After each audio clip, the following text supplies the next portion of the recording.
vice-président du Conseil général régional. On commence. Gaëlle, bonjour.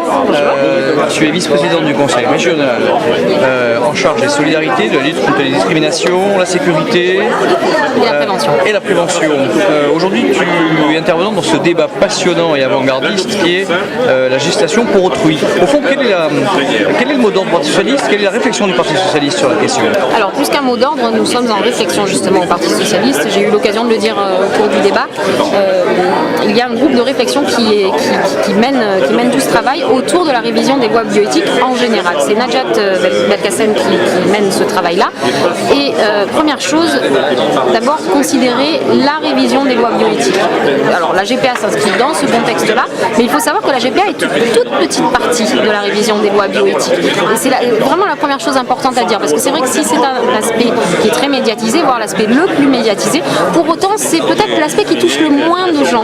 Donc le Parti socialiste, lui, s'engage sur l'ensemble de la révision des lois bioéthiques et sur, par exemple, la recherche sur l'embryon, ça peut être sur tout ce qui concerne l'aide médicale à la procréation, mais il y a bien d'autres choses que la GPA, etc. Donc ce travail-là est en train d'être mené.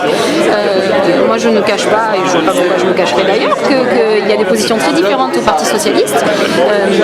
Il y a un clivage très fort autour de cette question de la gestation pour autrui. J'espère bien faire avancer le débat dans le sens que j'estime vraiment être juste, parce que pour ma part, il me semble qu'on ne peut pas être pour la gestation pour autrui lorsqu'on défend tout simplement l'intégrité humaine. Je crois qu'il y a une marchandisation des corps des femmes qui est faite, une instrumentalisation du corps des femmes, et je lutte contre absolument. Alors justement, on a participé à un débat. Est-ce que ta réflexion a évolué?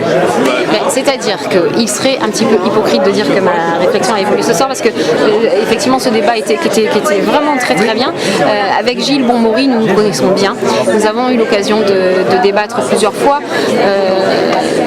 Je crois que ma conviction, elle n'évoluera plus. Cette conviction, je me la suis forgée, j'ai mis des années à me la forger. C'est pas arrivé tout d'un coup comme ça. Et j'étais par ailleurs, il y a quelques années de ça, plutôt favorable à la GPA. Et puis, en regardant les arguments des uns des autres, j'ai vraiment évolué et je suis aujourd'hui effectivement farouchement contre. Donc, je ne repasserai pas du côté court, ça c'est certain.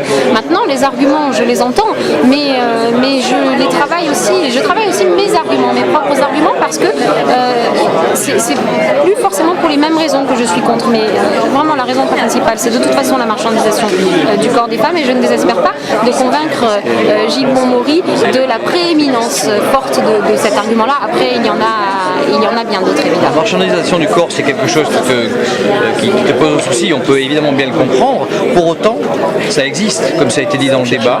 C'est déjà quasiment malheureusement traité de cette manière. Comment tu penses qu'on peut imaginer réglementer ce qui existe déjà en quelque sorte? Je n'imagine pas réglementer. D'abord, il y a beaucoup de choses qui existent, il y a des choses atroces qui existent, et c'est pas pour cela qu'on doit légitimer des choses atroces qui existeraient. Voilà, ça c'est la première des choses. Ensuite, je pense qu'on ne doit pas légiférer, encadrer ce type de débat-là, mais on doit pouvoir être à même de transformer la société.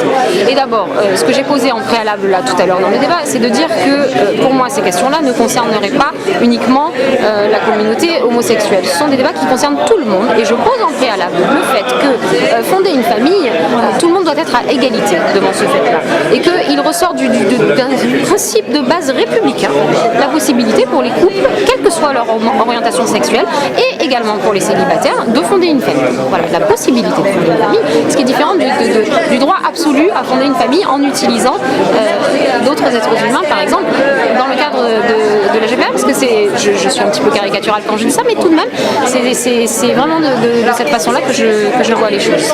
Alors, dans 48 heures, c'est la Lesbian Gay Pride à Marseille. Yes. Tu nous fais le plaisir et l'honneur d'être avec nous. Est-ce que tu as envie d'adresser un message aux Marseillais, aux Marseillaises qui vont être avec nous et qui vont défiler?